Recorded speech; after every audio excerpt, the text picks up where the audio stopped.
Prayer. Let's pray together, may we? Yes.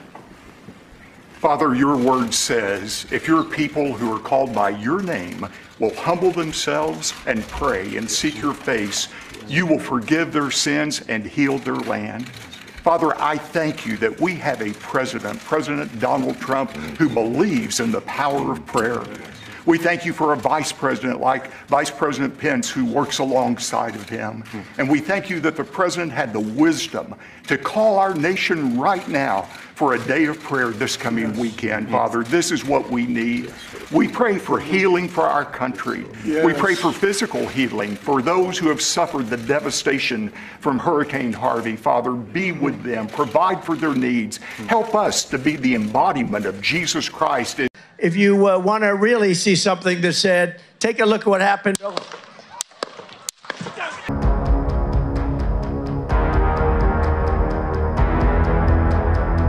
Salam damai sejahtera bagi kita semua, berjumpa kembali dengan saya di dalam kasih anugerahnya. Terima kasih bagi teman-teman yang senantiasa setia mendukung dan memberi support dalam perkembangan channel ini. Kiranya saudara dan saya sehat-sehat selalu. Amin.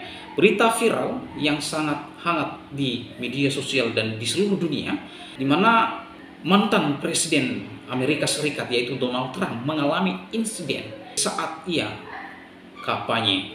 Sebelum kampanye saudara, ia berdoa dan didoakan oleh para pendeta di dalam nama Tuhan Yesus Kristus. Nah, setelah insiden tersebut, Donald Trump, mantan Presiden Amerika Serikat, yang merespon dengan bijaksana dan sangat baik, saudara.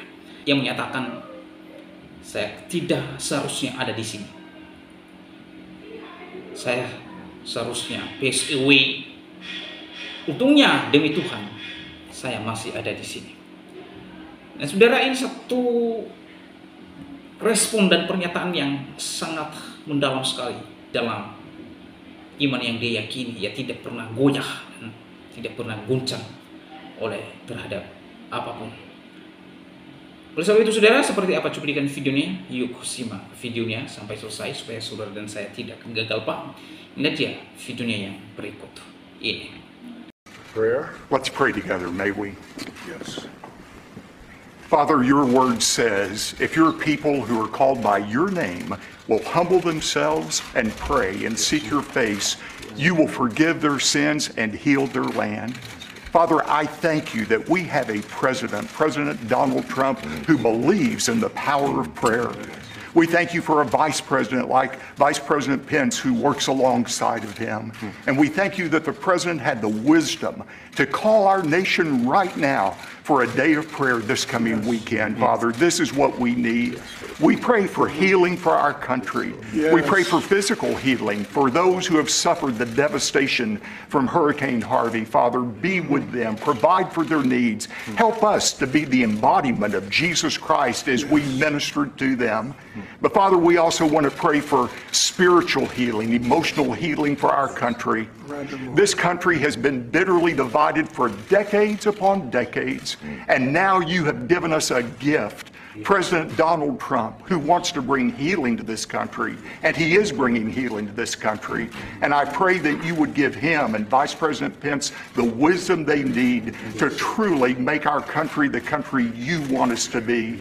We want America to be great again, and we can know that America can only be great if America is good. And we know we have a president who wants to make America good. I pray your blessing upon him, the First Lady, their family. Give them wisdom as they seek to honor you. And we pray this in the name of the Lord Jesus Christ, who came and died and rose again, that we might have eternal life. It's in his name that we pray. Amen. Amen. It's beautiful. Thank you very much. Thank you so much. Love you. Thank you very much. Di mana Donald Trump yaitu ditembak oleh orang yang tak dikenal saat beliau sedang kampanye. Dan ternyata beliau ini syukurnya beliau tidak meninggal dunia karena peluru tersebut hanya mengenai telinga dari Donald Trump. Bahkan Donald Trump masih sehat, masih selamat atau luput dari tembakan tersebut, kawan-kawan. Dan ini dia informasinya. Kita akan simak ya. Ya, Bung Marula, thank you udah bergabung. Bung Lobu Sinaukan City, salam Pavel. Ya, selamat hari Minggu. Ya, Albeni, salam ya. Saraswati, ya love Donald Trump. Bung Redmi, salam Bro Pavel, salam waras. Ya, kita belum tahu persis apa terkait apa ya, motifnya apa belum diungkap oleh FBI. Ya, kalau saya sih menduga ini ya jangan-jangan mereka takut ya, mereka takut kalau Trump ini menang, karena kita tahu Trump ini sangat-sangat mendukung Israel ya, tidak seperti Biden yang saya lihat masih agak ragu-ragu ya, agak ragu-ragu mendukung Israel. Kalau Trump ini memang sangat-sangat paten lah istilahnya ya, sangat-sangat vokal dan sangat-sangat serius mendukung Israel. Bahkan yang memindahkan ibu kota Israel ke Yerusalem itu adalah Donald Trump. Itu kita tahu lah, dan memang isu-isu yang kita dengar ya dari berita-berita di Amerika bahwa kemungkinan ya, yang akan menangkan pemilihan presiden kali ini Donald Trump. Ya, ini akan digelar kalau nggak salah bulan November ya, bulan November akan digelar pemilihan presiden di Amerika Serikat. Ya, ini informasi lengkapnya kawan-kawan, dan sebelum kita bahas, saya ucapkan terima kasih dulu ya kawan-kawan. Di hari ini puji Tuhan kita sampai 50.000 di BCA. Terima kasih untuk kawan-kawan yang sudah memberi dukungan kepada kami. Doa kami Tuhan Yesus memberkati dan support terus ya pelayanan Pavel, dan supaya lewat channel ini kita terus mengabarkan berita-berita terupdate, yang tentu semoga lewat tayangan kita banyak orang yang waras tentunya ya. Ya, ini kawan-kawan dimuat oleh BBC News Indonesia. Donald Trump ditembak saat kampanye Pilpres Amerika Serikat. Apa saja yang diketahui sejauh ini? Ya, ini sosok Donald Trump. Kita lihat ada ya tepat di ujung telinganya, ujung telinga bagian atas ya, dan mungkin ini sepertinya ditembak dari bagian belakang, makanya darahnya ini muncrat ya ke bagian wajah atau mulut dari Donald Trump. Ini ya, Donald Trump mengatakan bahwa ia telah ditembak di bagian telinga dalam kampanye pemilihan presiden Amerika Serikat. Ia mengaku mendengar suara berdesing dan merasakan peluru merobek kulit. Pria yang diduga melakukan penembakan dikabarkan tewas. Oh ya, jadi pria yang menembak tersebut sudah tewas ya. Tapi katanya pria tersebut yang ditemukan atau yang ditangkap dalam keadaan sudah tewas itu tidak membawa identitas apa-apa. Jadi kosong ya. Dalam penyergapan anggota dinas rahasia setelah melakukan pencobaan pembunuhan terhadap Trump dalam pawai yang diselenggarakan di Butler ya, Pennsylvania ya, Pennsylvania. Selain mencoba membunuh Trump, menurut laporan dinas rahasia, serangan ini juga menewaskan seorang di antara kerumunan. Adapun 2 orang lainnya mengalami luka kritis. Jadi termasuk pendukung Trump, salah seorangnya ikut tewas dalam penembakan tersebut. Seorang saksi mata pada pawai tersebut mengatakan kepada BBC bahwa ia melihat seorang pria dengan senapan di atap di dekatnya sebelum tembakan terdengar. Ini momen Donald Trump mengepalkan tangannya, ya, artinya dia tidak takut, ya, dan dia menunjukkan perlawanan lah kepada pelaku-pelaku teror tersebut. Video ini ya menunjukkan calon presiden Partai Republik terjatuh dan berdiri dengan darah di sisi wajahnya. Siapa tersangkanya? Biro Penyidik Federal ya, Federal FBI telah mengidentifikasi tersangka penembakan sebagai Thomas Matthew Trox ya, umurnya 20 tahun kawan-kawan. Pria ini diketahui berasal dari Bethel Park di Pennsylvania, 70 km atau 43 mil dari Butler, tempat kejadian perkara. Pria bersenjata itu ditemukan mati oleh agen dinas rahasia AS, dinas yang juga bertugas sebagai pasukan pengamanan presiden dan mantan presiden. Sebelumnya FBI tidak segera menyebutkan nama tersangka karena mereka menunggu hasil DNA. Pernyataan FBI menambahkan bahwa ini masih merupakan penyelidikan aktif dan berkelanjutan.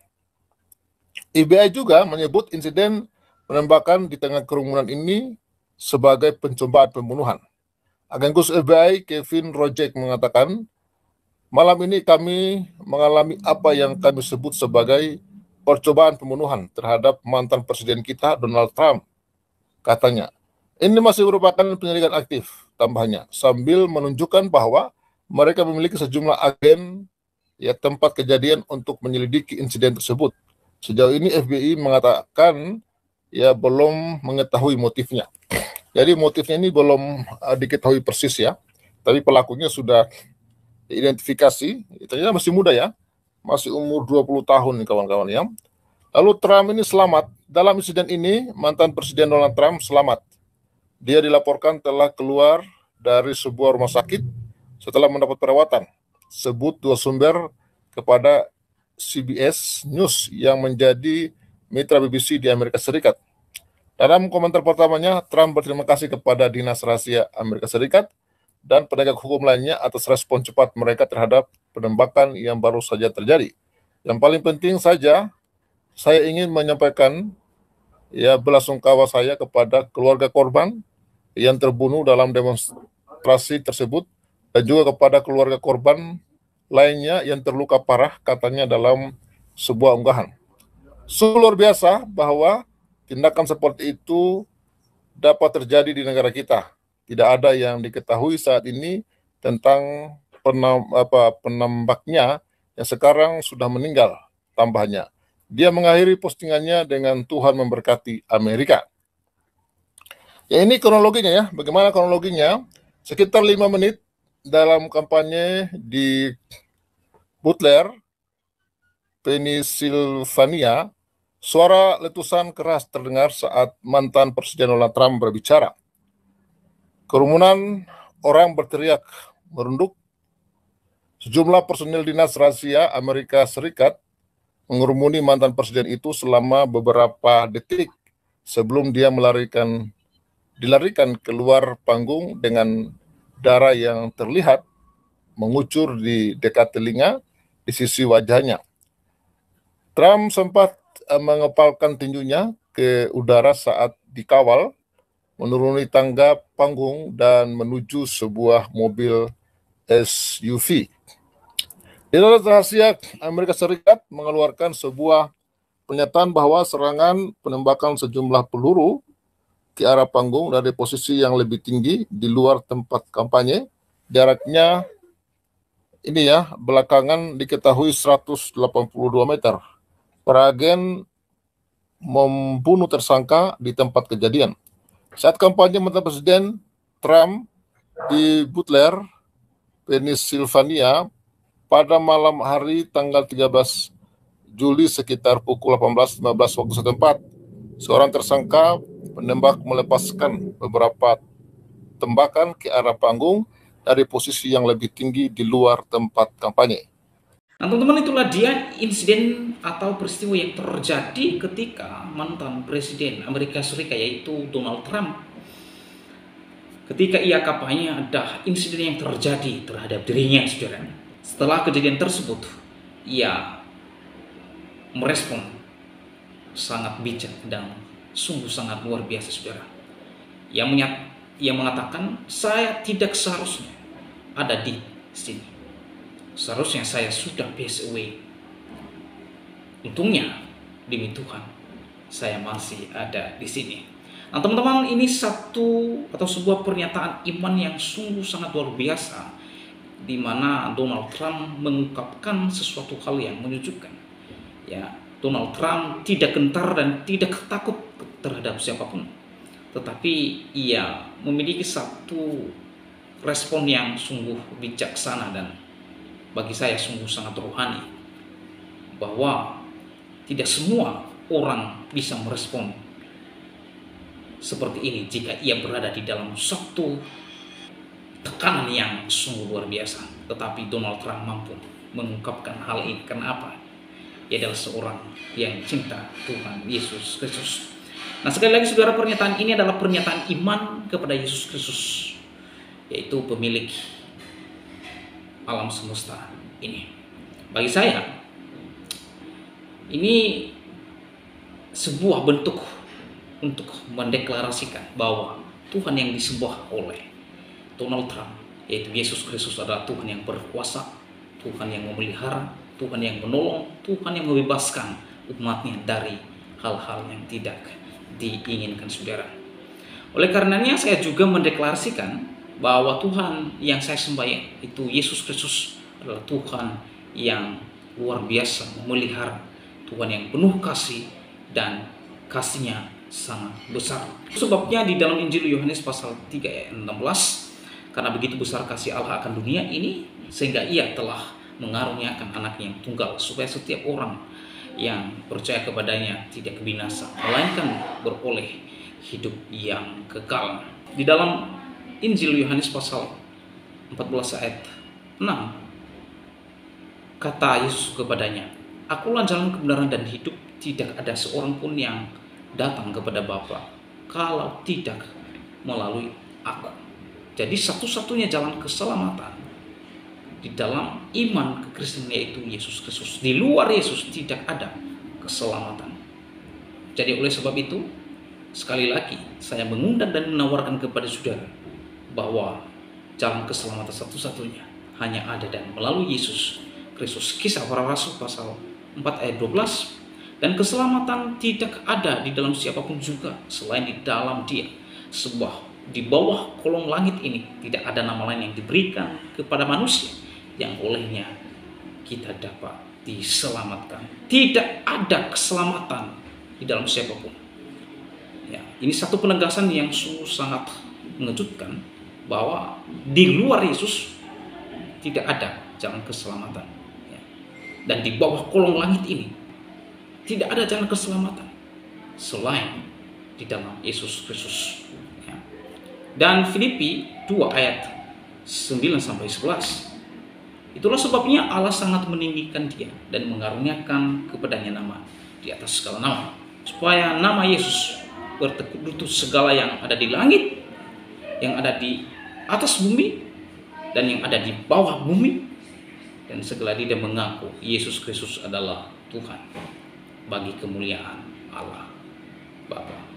So, ini sebuah tawaran untuk Anda dan untuk saya yang belum mengenal percaya Yesus Kristus. Adalah kesempatan emas untuk Anda bisa percaya kepadanya. Oleh sebab itu, bagaimana tanggapan teman-teman setelah menyaksikan videonya? Berharap teman-teman memberikan komentar dan ide-ide yang memberkati banyak orang. Demikianlah video saya kali ini, sampai bertemu di video saya selanjutnya. Tuhan Yesus memberkati kita semua. Shalom.